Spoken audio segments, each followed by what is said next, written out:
Hello, everyone. I'm privileged to be able to interview at a time when he's under great demand, Michael Danby, on the issue of the recent ALP virtual conference, where it decided to endorse unconditionally, I think, the recognition of a state of Palestine should Labor assume government. Is that a fair summary, Michael? And give it priority according to a new interpretation put into the platform that was a previous resolution at the 2018 conference and was sneaked into the platform, which ministers are pledged to implement at this conference in a completely outrageous way, where no other resolution was sneaked into the platform, nor were they given priority. I mean, David, as you've eloquently written about the Uyghurs in the Jewish News this week, there's millions of them being dragged into concentration camps. Every night, the aggressive Beijing regime is flying bombers over Taipei, the capital of democratic Taiwan with 24 million people. The Burmese dictatorship has killed 500 people, but this has no priority. So we had, despite all the honeyed words of the shadow foreign minister, that that a cabinet will decide all of that. That's only honeyed words. This went into the platform. It didn't have to go into the platform. Both Miles and Wong admitted privately to everyone that it was a mistake. Well, we said, if it's a mistake, why don't you withdraw it? Oh, we don't want to embarrass ourselves. So this is foreign policy by bungling. Foreign policy by bungling. So we say, okay, we'll put up a resolution that would modify or balance this. No misogyny, right. No homophobia, no paying of terrorists in Israeli jails who killed people, and a democratic election and recognise Israel as a Jewish state. Okay, then we can recognise Palestine. Oh no, we can't let you have a debate on that. At the last minute, the poor bloke who put it up is forced to withdraw. I'm the seconder. It's withdrawn without my agreement. Can you imagine being a 40-year member of this organisation, of being a member of parliament, of being a fully credentialed delegate, and having something disappeared on you without you knowing about it? Then I asked both the Deputy Leader Miles, the Credentials Committee, in writing and verbally, okay, well, I have to speak briefly against Penny Wong's report. And that too has disappeared. Now, the chutzpah of all of this is Penny Wong rings up a friend of mine to complain about the fact that the previous night I posted a YouTube, which anyone can see on my Facebook site, of Stalin addressing a 1930s Soviet conference. And it's a parody. It's a joke. It's a good, Jewish humour. And so out of goodwill towards her, I withdraw the reference to her. But that's exactly how the conference behaves towards me the next day.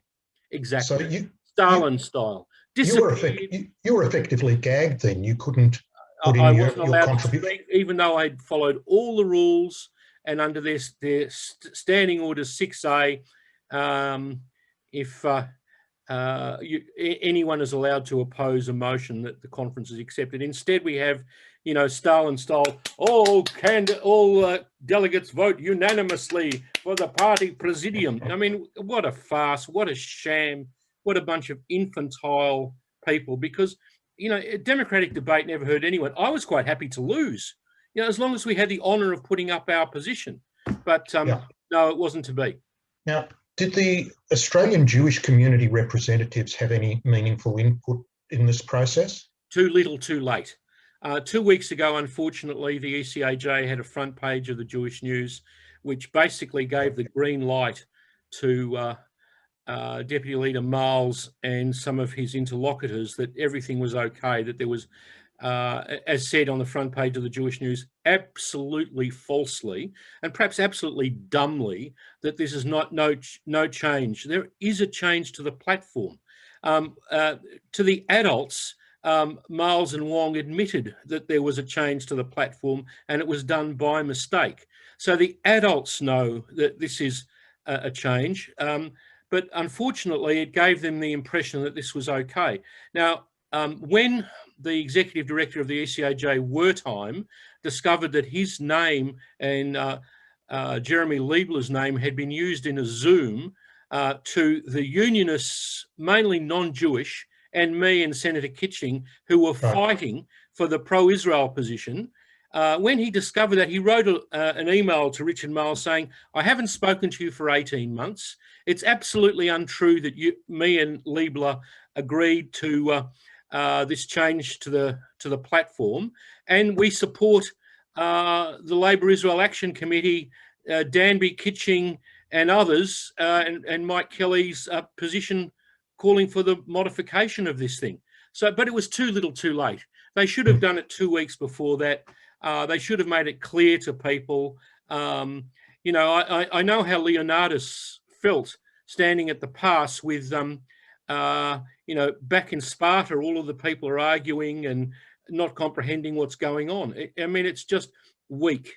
They did the right thing in the end, but after the fact, it's all very nice to have stuff in the Jewish news from people saying they, you know, think the policy is wrong. They should have shouted it out beforehand, because now both the Jewish community and the Labor Party are losers. The Labor Party looks like it's adopted an extreme policy. It hasn't consulted the Jewish community. Wertheim has put this in a written message to Richard Miles, and it's a total fushler as far as I'm concerned, and could have easily been avoided.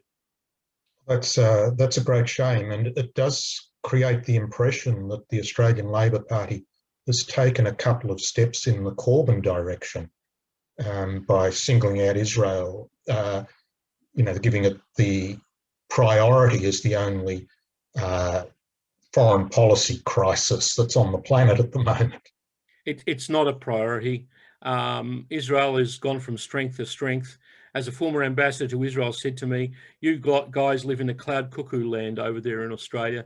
The Abraham Accords have taken place since. The Palestinians have been forced to election. You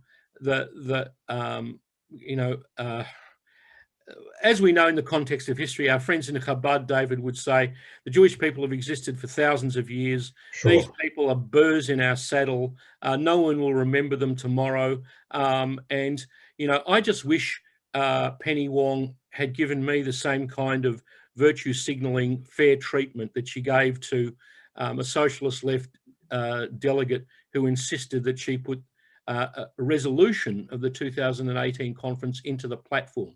A resolution and a platform to those ingenues who are on the front page of the Jewish News who don't understand are two different things, and they have two different effects on a future government.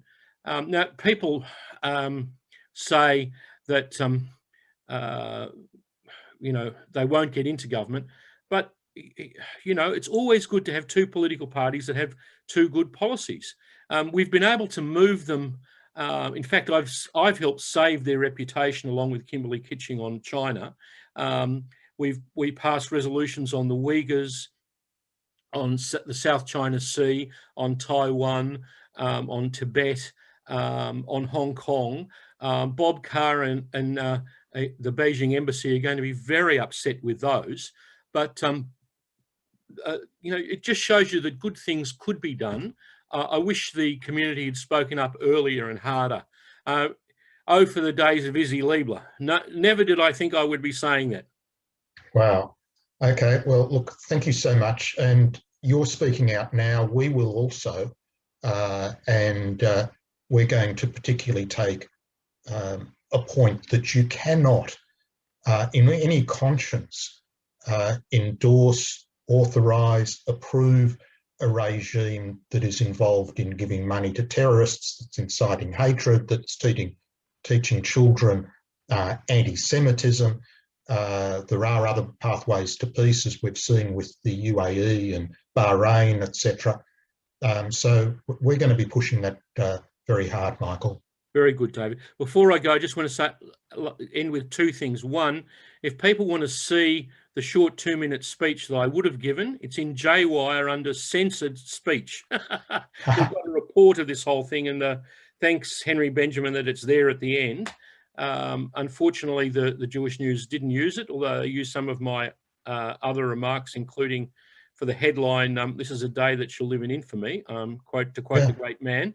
And the last thing is that if people want to see part 2 of what I said on Andrew Bolt last night, watch Sharry Markson on